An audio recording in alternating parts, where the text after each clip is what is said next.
بسم اللہ الرحمن الرحیم۔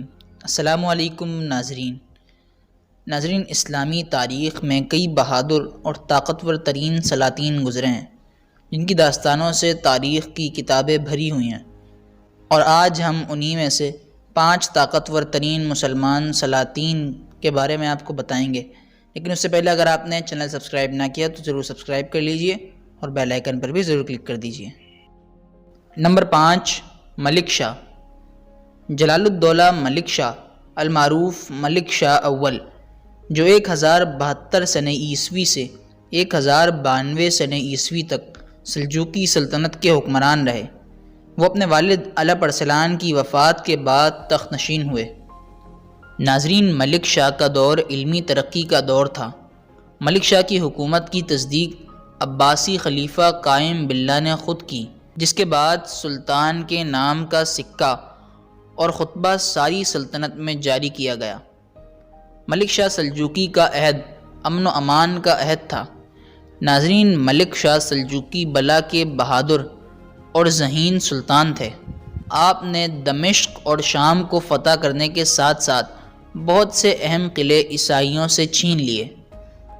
آپ کا دور ہر اعتبار سے سنہرا دور تھا، لیکن 1092 سنہ عیسوی میں آپ کی وفات کے بعد سلجوقی سلطنت مختلف حصوں میں تقسیم ہو گئی، اور ان کی لڑائیوں کا فائدہ اٹھاتے ہوئے عیسائیوں نے صلیبی جنگ کا آغاز کیا اور بیت المقدس مسلمانوں سے چھین لیا۔ نمبر 4، نور الدین زنگی۔ آپ کا پورا نام نور الدین ابو القاسم محمود ابن عماد الدین زنگی تھا۔ آپ فروری 1118 سنہ عیسوی میں پیدا ہوئے اور 1146 سنہ عیسوی سے 1174 سنہ عیسوی تک یعنی 28 سال تک حکومت کی۔ ناظرین، نور الدین زنگی کی سلطنت موجودہ لیبیا سے لے کر مصر کے ساحل تک پھیلی ہوئی تھی۔ سلطان بننے کے بعد سلطان نور الدین زنگی کا اصل مقصد بیت المقدس کو عیسائیوں سے آزاد کرانا تھا۔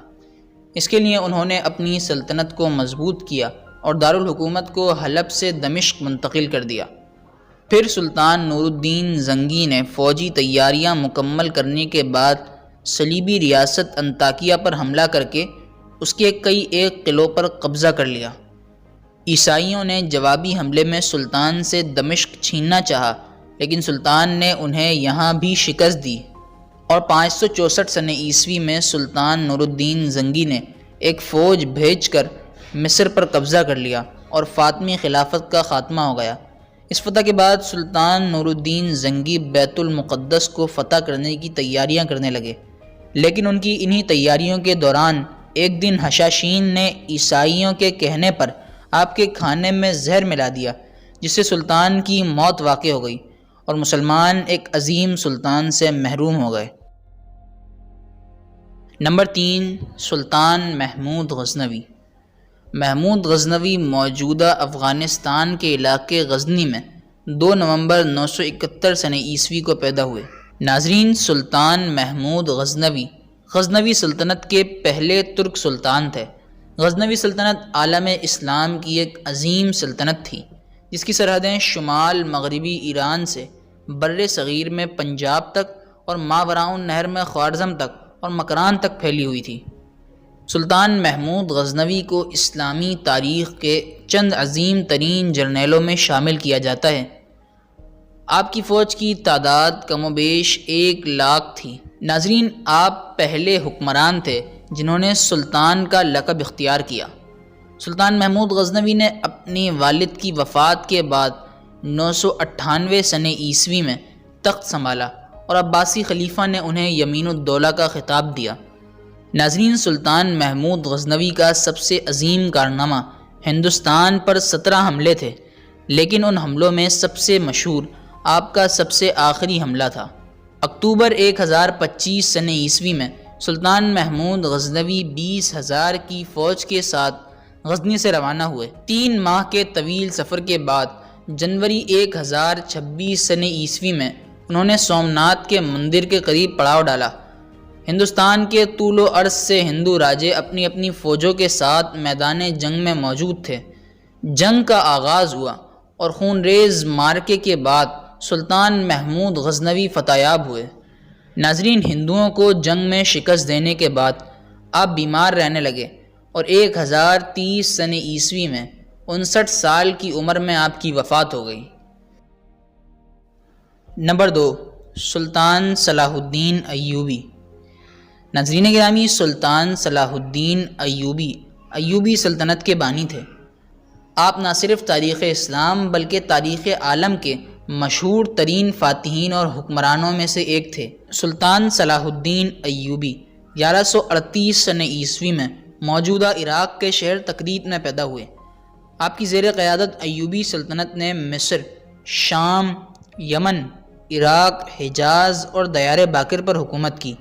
حکومت میں آنے کے بعد آپ نے سب سے پہلے عیسائیوں کے ظلم کے خلاف جہاد کا اعلان کیا، اور اس اعلان کے بعد عیسائیوں اور مسلمانوں میں حطین کی جنگ ہوئی، جو کہ تاریخ کی مشہور ترین جنگوں میں سے ایک ہے۔ اس جنگ میں سلطان صلاح الدین ایوبی کو فتح حاصل ہوئی اور اس میں 30,000 عیسائی مارے گئے اور تقریباً اتنے ہی قیدی بنا لیے گئے۔ ناظرین، صلاح الدین کو فاتح بیت المقدس کہا جاتا ہے کیونکہ انہوں نے 1187 سن عیسوی میں یورپ کی متحدہ افواج کو شکست دے کر بیت المقدس ان سے آزاد کرا لیا تھا۔ مصر کے بعد صلاح الدین نے 1182 سن عیسوی تک شام، موصل، حلب وغیرہ فتح کر کے اپنی سلطنت میں شامل کر لیے، اور تیسری صلیبی جنگ کے بعد سلطان صلاح الدین ایوبی انتقال کر گئے۔ نمبر 1، سلطان سلیمان القانونی۔ سلطان سلیمان، جنہیں سلیمان ذیشان اور سلیمان القانونی کے نام سے یاد کیا جاتا ہے، آپ سلطنت عثمانیہ کے 10ویں طاقتور ترین ترک سلطان تھے۔ آپ کے عدل و انصاف اور بے مثال صلاحیتوں ہی کی بدولت سلطنت عثمانیہ دنیا کی طاقتور ترین سلطنت بن چکی تھی۔ آپ کا دور سلطنت عثمانیہ کے عروج کا دور تھا، جو آپ کے ساتھ ہی ختم ہو گیا اور پھر کبھی سلطنت کی سرحدوں میں اضافہ نہ ہو سکا، بلکہ بعد کے سلاطین سلطنت کے کچھ حصے دشمنوں کے ہاتھوں گوا بیٹھے۔ ناظرین، 1565 سن عیسوی میں آسٹریا کے ساتھ جب جنگ چھڑی تو اس دوران سلطان سلیمان القانونی بیمار تھے، لیکن پھر بھی وہ جنگ میں شامل ہوئے، اور جب عثمانی فوجوں نے آسٹریا کے قلعے کا محاصرہ کر لیا تو اس وقت 6 ستمبر کی شب کو آپ کا انتقال ہو گیا۔ تو ناظرین، اسی کے ساتھ ہماری اس ویڈیو کا اختتام ہوتا ہے۔ امید کرتے ہیں آپ کو ویڈیو پسند آئی ہوگی۔ اگر پسند آئی ہو تو لائک کر دیجئے اور چینل کو ضرور سبسکرائب کر لیجئے گا۔ پھر کسی تحقیقی اور معلوماتی ویڈیو کے ساتھ ملاقات ہوگی۔ جب تک کے لیے اجازت دیجیے۔ اللہ حافظ۔